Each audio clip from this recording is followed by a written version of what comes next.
After 500 years, one of the most mysterious vaults has been opened. Historians and researchers have uncovered things that were thought to be lost forever, priceless treasures, ancient writings, and discoveries that could completely change what we think we know about history. The Vatican has a telescope and a big observatory, which it has maintained for hundreds of years. Questions persist: were Peter's bones actually his, or someone else's? The truth remains uncertain. They claim to channel the power of God to drive Satan away. One secret Vatican vault reveals the controversial papacy of Pope Pius XII. Imagine a vault containing over 1,200 years of hidden history. That's exactly what the Vatican's secret archives, now called the Apostolic Archives, hold. These archives house some of the Church's most secret documents, locked away for centuries. However, for the first time, parts of these archives have been opened to the public. Scholars, once limited to certain documents, are now exploring records that stretch back through the ages. Among the discoveries are letters from Galileo Galilei during his trial for heresy in the 1600s. These letters shed light on the conflict between science and religion at the time, highlighting how Galileo's ideas challenged the Church. Additionally, secret diplomatic letters from Pope Pius XII offer insights into questions surrounding his actions during World War II. Was he silent, or was he secretly working to help people during the Holocaust? The documents provide clues but leave us with more questions. After more than a decade as the head of the Catholic Church, Pope Francis has just surprised everyone with a groundbreaking announcement. It seems the beloved pontiff is now preparing to pass the torch. According to some insider information, he opened up about who might lead the Church next. With over 1.3 billion Catholics watching closely, this news has already sparked waves of curiosity and speculation. Who will step into this monumental role, and why does Pope Francis think the time is right? A decade of changes.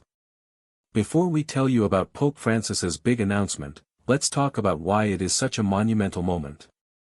To understand the weight of what he has just revealed, you need to know what the Catholic Church looked like before he took charge and how much it has changed over the past decade under his leadership. Ask anyone you can, they would tell you that Pope Francis has transformed the role in ways no one could have done. Let's go back to the time before he became Pope. The Catholic Church was in a tough spot. Scandals, especially those involving clergy abuse, were making headlines around the world.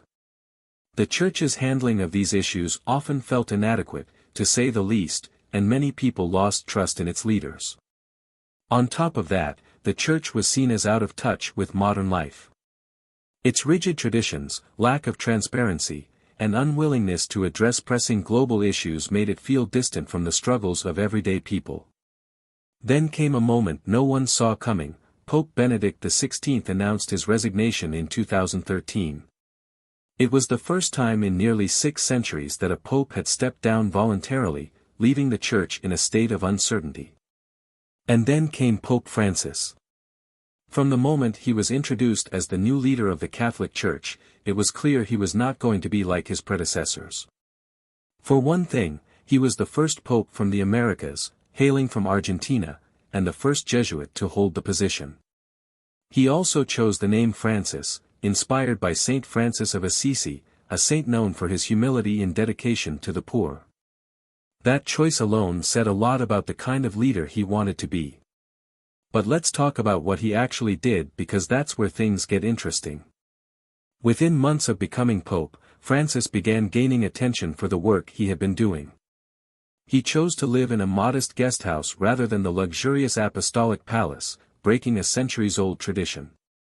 He swapped the flashy Popemobile for a simple Fiat. By doing this, he sent a clear message that humility was not just a talking point for him, it was a way of life he truly embraced. After that, he started making real changes. For example, in his very first year, he surprised everyone by going to confession publicly in St. Peter's Basilica.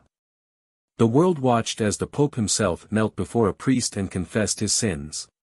Can you imagine a pope doing what ordinary Catholics do, showing that he is not above anyone else?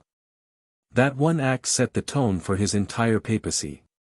Francis did not stop at symbolic gestures. He decided to manage the Vatican's murky finances head-on. The Vatican Bank had long been accused of corruption and money laundering, but few leaders dared to do anything about it. Francis launched an investigation and pushed for reforms to clean up its operations. He also worked to streamline the Vatican's notoriously complicated bureaucracy, making it more efficient and transparent. Sure, it is not the kind of stuff that grabs headlines, but these were important steps toward restoring trust in the Church's leadership. Let's talk about his approach to social issues because this is where Francis really stood out. Early on, he made headlines with a powerful statement, "Who am I to judge?" He said this in response to a question about gay Catholics, and it immediately set him apart from his predecessors. While church teachings did not change, his tone of compassion and acceptance opened the door for more inclusive conversations. He also showed remarkable humility when addressing past failures of the Church. In 2018, Francis defended a Chilean bishop accused of covering up sexual abuse. Later, he admitted he was wrong. He said he had made a mistake in defending the bishop, and he didn't just stop at words, he accepted the bishop's resignation.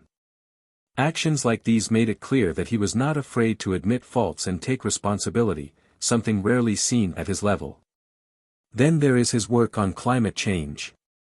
In 2015, Francis released Laudato Si, a letter urging everyone, not just Catholics, to take care of the planet. He framed environmental responsibility as a moral issue and emphasized the need to protect our common home. World leaders took notice, and environmental activists found an unlikely ally in the Pope. While the Vatican itself still has work to do in reducing its carbon footprint, Francis's message resonated far beyond the walls of the Church. Another thing Francis is known for is his ability to connect with people, no matter who they are. He visited refugees, not just to offer words of support but to bring some of them back to Italy on his plane. He embraced people with disfiguring illnesses, washed the feet of prisoners, and even welcomed transgender individuals for private meetings.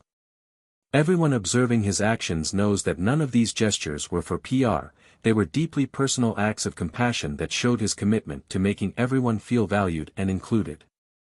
Francis also made headlines for his interfaith efforts. He met with leaders from various religions, including Muslims, Jews, and even representatives from countries that don't have the best track record with the Vatican, like China. His goal was to foster dialogue and build bridges. Not everyone agreed with his approach. Traditionalists within the Church often criticized him for being too open. But Francis stayed the course. According to him, collaboration and understanding are the way to move forward. Of course, his decade as Pope has not been without challenges. There has been significant pushback from conservative factions within the Church, particularly around his more progressive ideas. Whether it is his openness to divorced Catholics receiving communion or his statements on economic inequality, traditionalists have accused him of straying too far from Church doctrine. Yet, Francis has managed to navigate these criticisms with remarkable grace. He has refused to be drawn into divisive debates. He is not trying to please everyone, but he is also not ignoring the concerns of those who disagree with him. One of his most controversial moves was revisiting the Church's stance on sexual abuse scandals. While he has taken steps to hold abusers accountable, critics argue that more could be done. For example, some accused bishops and cardinals have faced little to no consequences for their actions, leading to frustration among victims and advocates. It is a complicated issue, and even Francis, with all his efforts, has not been able to resolve it entirely. Despite these challenges, it is hard to ignore the profound impact he has had. He has shown that the Catholic Church can be more than a rigid institution, it can be a source of hope, compassion, and change. Whether it is his work on social issues, his environmental advocacy, or his efforts to make the Church more transparent, Francis has redefined what it means to be Pope. Looking to the future.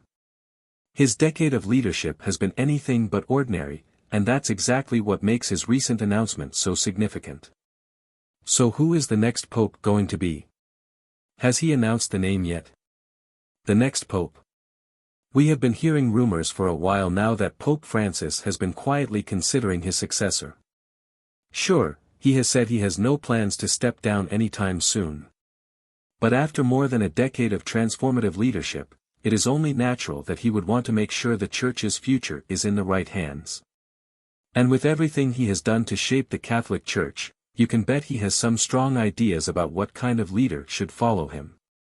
Might look like Francis has always been about inclusion, humility, and pushing the Church to engage more directly with the challenges of the modern world. He has been outspoken about the need for a church that listens to its people, reaches out to the marginalized, and leads with compassion rather than judgment. So it is likely that he is looking for someone who shares those values, someone who will carry forward his legacy of openness and reform rather than retreating into the more conservative traditions of the past. But who are the front-runners? Let's break down 3 names that have been floating around as potential successors. First, it is Cardinal Matteo Zuppi from Italy. If there is one name that keeps coming up in these discussions, it is his. Zuppi is known for his pastoral approach and his focus on dialogue and peacemaking. He is often compared to Pope Francis because of his down-to-earth personality and his commitment to helping the poor and marginalized. In fact, Zuppi has been a key player in mediating conflicts. This includes his work with the Sant'Egidio community, which has been involved in peace efforts around the world. Zuppi also has a strong reputation within Italy, which is no small thing considering the historical connection between the papacy and the Italian Church. But what makes him stand out is his ability to connect with people. Like Francis, he is not afraid to get his hands dirty, whether it is working directly with refugees or advocating for greater church involvement in tackling social issues. If Francis is looking for someone to continue his mission of making the Church more inclusive and socially engaged, Zuppi seems like a natural choice. Next on the list is Cardinal Luis Antonio Tagle, who is often called the Asian Francis. Tagle is from the Philippines, a country with a deep Catholic tradition, and he is currently serving as the prefect of the Congregation for the Evangelization of Peoples. This role puts him at the center of the Church's global outreach efforts. Tagle is known for his humility and charisma, which have earned him a massive following both in the Philippines and internationally. Tagle has also been a vocal advocate for addressing issues like poverty, inequality, and climate change.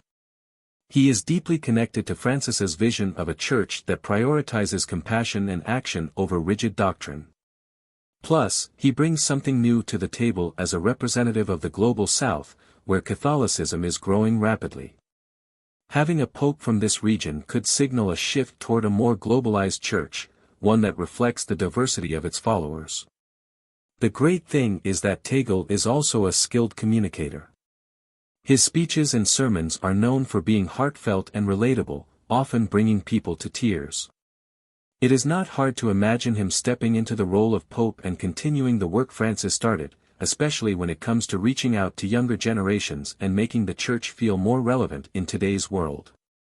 Now let's talk about a candidate who represents a different approach, Cardinal Peter Erdo from Hungary. Unlike Zuppi and Tagle, Erdo is more aligned with the traditionalist wing of the Church.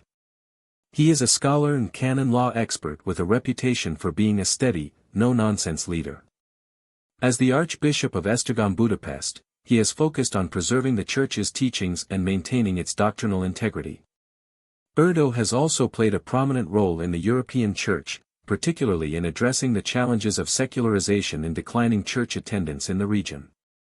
While he may not embody the same reformist spirit as Francis, his supporters argue that he could provide stability and continuity in a time of rapid change. If the College of Cardinals decides that the Church needs a more traditional leader to balance out Francis's reforms, Erdo could be a strong contender. That said, Erdo's traditional stance might make him a polarizing choice. While he is respected for his intellect and leadership, his approach could clash with the more progressive direction Francis has set for the Church. It is an interesting dynamic to watch, whether the next pope will build on Francis's legacy or take the Church in a different direction. So what's next? While we don't know for sure who Pope Francis has in mind, We do know that the choice of the next pope will be one of the most important decisions for the Catholic Church in decades. Whether it is someone like Zuppi, who embodies the pastoral and inclusive spirit of Francis, Tagle, who brings a global perspective and deep compassion, or Erdo, who could steer the Church back toward its traditional roots, the next pope will inherit a Church that is both energized and divided by the changes of the past decade. Let's not forget the role of the College of Cardinals in this process. These are the people who will ultimately elect the next pope, and their decision will reflect not just Francis's vision but also the broader dynamics within the Church. For now, one thing is for sure, Pope Francis has set a high bar. His decade of leadership has shown that the papacy can be a force for change, challenging the status quo and inspiring millions around the world. Whoever steps into his shoes will have to navigate a complex legacy.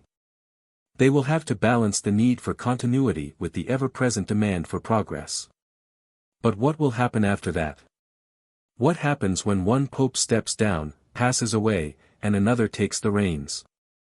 This is not the first time the Catholic Church has faced a monumental transition, and history shows us that these moments can shape not just the Church but the whole world. Transitions in the past. Let's start with one of the most dramatic transitions in modern history, the resignation of Pope Benedict XVI in 2013. Benedict's decision to step down stunned Catholics worldwide, as it had not happened in nearly 600 years. His resignation paved the way for Pope Francis. This was a clear example of how a transition could breathe new life into the Church, but it also raised questions. What happens to a retired pope? How does having a living predecessor influence the new pope's leadership? Historically, papal transitions have often been fraught with tension.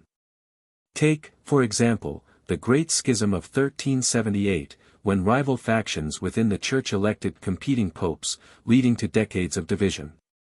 While the Catholic Church is unlikely to face something that chaotic today, the transition to a new pope still carries the potential for division. Francis has made bold moves during his tenure, like addressing climate change, reforming Vatican bureaucracy, and opening conversations on sensitive topics like LGBTQ rights and divorce. A new pope could either build on this momentum or steer the Church in a more traditional direction. This could potentially reignite conflicts between progressives and conservatives. Now let's talk about why these transitions matter on a global scale. The Pope is not just a religious leader, he is a global figure with influence that extends into politics, diplomacy, and humanitarian efforts. Pope Francis, for example, made headlines when he visited the Greek island of Lesbos in 2016. He went there to meet with refugees fleeing war and poverty. The great thing he did there was that he brought 12 refugees back to Italy with him. This sent a powerful message about compassion and responsibility. This kind of action puts the Vatican at the heart of global discussions on immigration and human rights. Another example of the Pope's global impact is Francis's meeting with Grand Imam Ahmed El-Tayyib of Al-Azhar in 2019. In this meeting, they signed a historic document promoting interfaith dialogue and peace. This was clearly a concrete step toward bridging the divides between Christianity and Islam. These interactions show how the Pope's actions resonate far beyond the Church, influencing relations between nations, cultures, and religions. But let's not forget the challenges. Papal transitions don't always go smoothly, and the global implications can sometimes take a turn for the worse. For example, during the Cold War, Pope John Paul II's outspoken opposition to communism made him a polarizing figure. While his efforts to support the Solidarity movement in Poland are credited with helping to weaken Soviet influence, his hardline stance also alienated many Catholics in communist countries. This created tensions that lingered for years. Similarly, the election of a conservative pope after a more reformist one can create a sense of whiplash within the Church. When Pope Benedict XVI succeeded John Paul II, his more traditional approach to Church teachings disappointed those who had hoped for continued progress on issues like interfaith dialogue and social justice. This kind of reversal can lead to confusion and division among the faithful, as well as mixed signals to the broader world. Look at the potential transition from Pope Francis to the next pope. The stakes are high. Francis has built a legacy of openness and engagement, but not everyone agrees with his approach. A conservative pope might reverse some of Francis's changes, while a reformist pope could push them further, which might upset traditionalists. Whatever direction the new pope chooses will deeply affect how the Church handles global issues like climate change, refugees, and human rights. So who do you think should be the next pope? And who do you think the cardinals will choose? Let us know your thoughts in the comments below. Before you go, don't forget to subscribe for more updates on this unfolding story.